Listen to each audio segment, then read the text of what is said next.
ऋषिकेश के लक्ष्मण झूला रोड पर स्थित गुरुद्वारे में मुख्यमंत्री पुष्कर सिंह धामी और राज्यपाल retired lieutenant general Gurmeet Singh ने माथा टेका और गुरबाणी पाठ में शामिल हुए।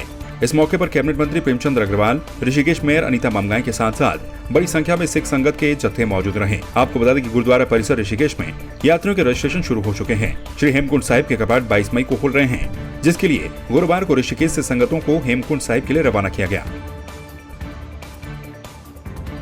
चारधाम यात्रा के दौरान लगातार मौतों की खबर सामने आ रही है। 3 मई से शुरू हुई चारधाम यात्रा में अब तक 47 श्रद्धालुओं की मौत हो चुकी है, जो कि एक चिंता का विषय है।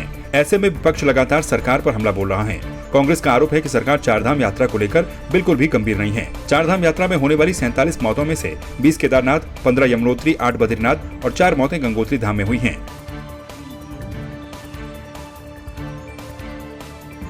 कोरोनेशन अस्पताल में घायल महिला को अस्वस्थ होने के बावजूद डिस्चार्ज किए जाने के मामले का संज्ञान लेते हुए देहरादून के मुख्य चिकित्सा अधिकारी डॉक्टर मनोज उप्रेती ने तत्काल प्रभाव से कोरोनेशन अस्पताल के चिकित्सकों से महिला को डिस्चार्ज न किए जाने की हिदायत दी है। चौकीवाला पुलिस चौकी में चोरी के आरोप में पकड़ी गई महिला की बेरहमी से पिटाई के बाद महिला को कोरोनेशन अस्पताल में भर्ती करवाया गया था। गुरुवार को मामला संज्ञान में आने के बाद सीएमओ देहरादून ने महिला का इलाज कर रहे चिकित्सकों से उसका हालचाल जाना और महिला के उपचार को लेकर जरूरी दिशा निर्देश दिए। देखिए, अभी मुझे आपसे पता चला कि एक ऐसी कोई घटना हुई थी। तो मेरी अभी जो वहाँ पर कार्यवाहक CMS हैं डॉक्टर पवार, उनसे बात हुई थी।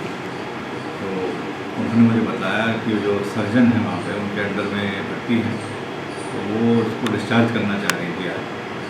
तो उन्होंने पूछा कि आप ये बताएं कि कितनी चोटें हैं और कितनी वो गंभीर है। तब उन्होंने उनसे पता चला कि जो भी चोटें हैं वो गुम चोटें हैं और जांच वगैरह उनकी हो चुकी है, तो उसमें कोई ऐसी गंभीर चोटें नहीं हैं। तो खास करके हड्डी में और जो एब्डोमेन के अंदर जो है एब्डोमेनल जो चोटें हैं ऐसी नहीं मालूम पड़ी।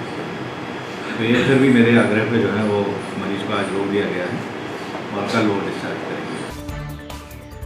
प्रदेश के पशुपालन मंत्री सौरभ बहुगुणा ने विधानसभा के सभा कक्ष में पशुपालन विभाग के अंतर्गत ULDB मिशन के प्रस्तुतिकरण की समीक्षा की। इस दौरान पशुपालन और दुग्ध विकास मंत्री ने बताया कि उत्तराखंड में स्टेट लाइव स्टॉक मिशन नहीं होने के कारण राज्य को पशुधन से संबंधित विभिन्न परेशानियों का सामना करना पड़ता है, क्योंकि राज्य पूरी तरह से केंद्र सरकार पर निर्भर है। बैठक में पशुपालन सचिव BVRC पुरुषोत्तम, पशुपालन निदेशक प्रेम कुमार सहित तमाम संबंधित अधिकारी मौजूद रहे।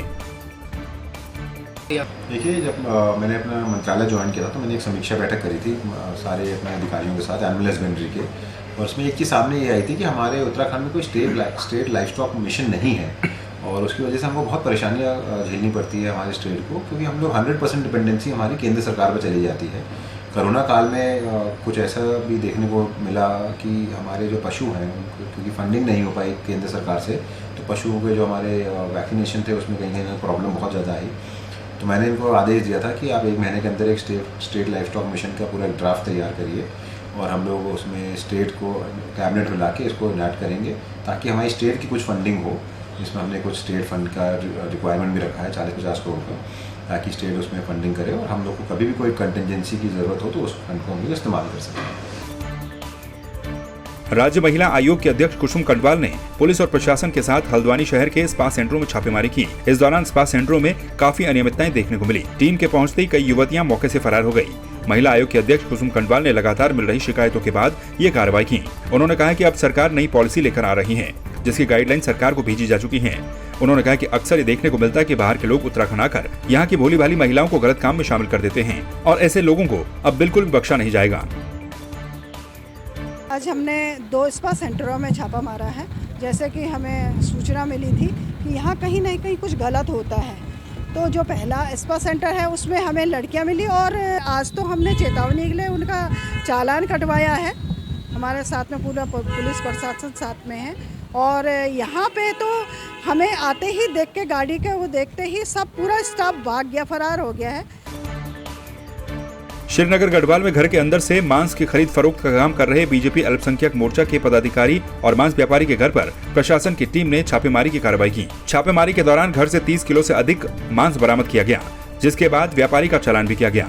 पुलिस, नगर पालिका और खाद्य विभाग की संयुक्त टीम ने बरामद मांस को ट्रेंचिंग ग्राउंड में दबाकर नष्ट कर दिया। आपको बता दें कि कुछ दिन पहले घर में नियम विरुद्ध हो रहे मीट कटान का वीडियो वायरल हुआ था, जिसका संज्ञान लेते हुए प्रशासन ने कार्रवाई की। आज जो है सोशल मीडिया के माध्यम से पता लगा कि कोई व्यक्ति जो है अपने घर में ही जो है मांस का विक्रय कर रहा है और काट रहा है। उसका वीडियो वायरल हो रहा था, तो उप जिलाधिकारी महोदय का ही मुझे फ़ोन आया। तो इसके बाद हमने जो है पुलिस को साथ में लेकर के और नगर निगम की टीम को साथ में लेकर के उस व्यक्ति के घर में जो है जाकर के दबिश की। तो वहाँ पे हमें फ्रिज के अंदर रखा हुआ बेचने के लिए 30 किलो के आसपास जो है मटन और चिकन रखा हुआ प्राप्त हुआ, जिसको जब मौके पे जब्त करके उसके खिलाफ चालानी कार्रवाई की गई और मांस को जो है नगर निगम के माध्यम से ट्रेंचिंग ग्राउंड में दबवा दिया गया।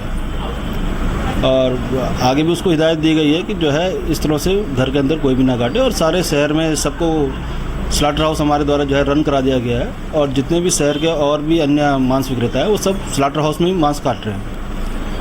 आगे से ऐसी कार्रवाई ना हो, इसके लिए जो है लगातार जो है दबिश जारी रहेगी। पिथौरागढ़ पुलिस ने न्यायालय के आदेश पर गुंडा एक्ट के आरोपी खती गांव के महेंद्र सिंह बोरा को जिला बदर करने को कहा है। आरोपी को एक वीडियो में पुलिस 6 महीने तक जिले की सीमा में प्रवेश न करने की हिदायत देती दिख रही है।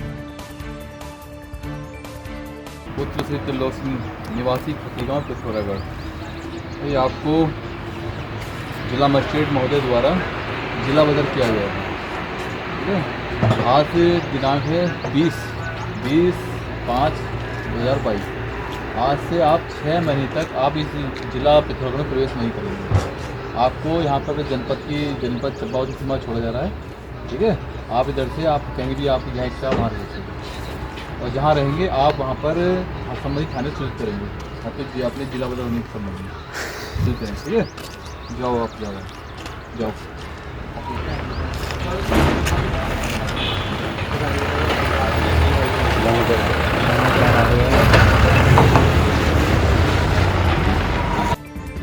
टिहरी जिले में अपात्र राशन कार्ड धारकों को खाद्य विभाग की तरफ से 31 मई की डेडलाइन दी गई है, जिसके बाद अब राशन कार्ड धारक कार्ड जमा करवाने के लिए विभाग के कार्यालय पहुंच रहे हैं। क्षेत्रीय खाद्य अधिकारी चंबा एसपी बड़ोनी ने कहा है कि चंबा क्षेत्र में अभी तक 30 राष्ट्रीय खाद्य सुरक्षा के कार्ड और 3 अंत्योदय राशन कार्ड जमा हो चुके हैं। उन्होंने कहा कि 31 मई के बाद सघन चेकिंग अभियान चलाया जाएगा और जो अपात्र राशन कार्ड धारक होंगे उन पर कार्रवाई की जाएगी। द्वारा जो यहाँ पर एक व्यापक अपील की गई है कि जो अपात्र हैं, अपात्र के लिए ना और पात्र के लिए हाँ, इस अभियान के तहत ऐसे सभी परिवार जिनकी सभी स्रोतों से मासिक आय 15,000 रुपये से अधिक है, ऐसे कार्ड धारकों को स्वेच्छा से 31 मई तक अपने कार्ड सरेंडर करने हैं। और इसमें ये स्पष्ट कहा गया है कि अगर 31 मई तक वो लोग नहीं करते हैं तो उसके बाद एक सघन कार्यक्रम चलाया जाएगा। और अगर ऐसे कोई कार्ड धारक मिलते हैं कि जो अपात्र हैं और अभी भी राष्ट्रीय खाद्य सुरक्षा योजना का लाभ ले रहे हैं, अंत्योदय योजना का लाभ ले रहे हैं, तो ऐसे परिवारों के खिलाफ सख्त कार्रवाई होगी, वसूली की कार्रवाई और FIR तक के बात कही गई है। गुरुवार को देहरादून में भैरव सेना ने अपना तीसरा स्थापना दिवस लैंसडाउन चौक के पास स्थित एक रेस्टोरेंट में मनाया। इस दौरान भैरव सेना के कार्यकर्ता रैली के रूप में कचहरी स्थित शहीद स्मारक पर पहुंचे और राज्य आंदोलनकारियों को अपनी श्रद्धांजलि दी। संगठन के केंद्रीय अध्यक्ष और संस्थापक सदस्य संदीप खत्री ने बताया कि संगठन के कार्यकर्ता निरंतर कार्य कर रहे हैं, जिसके चलते उन्हें कुछ प्रमुख मुद्दों पर सफलता भी मिली है।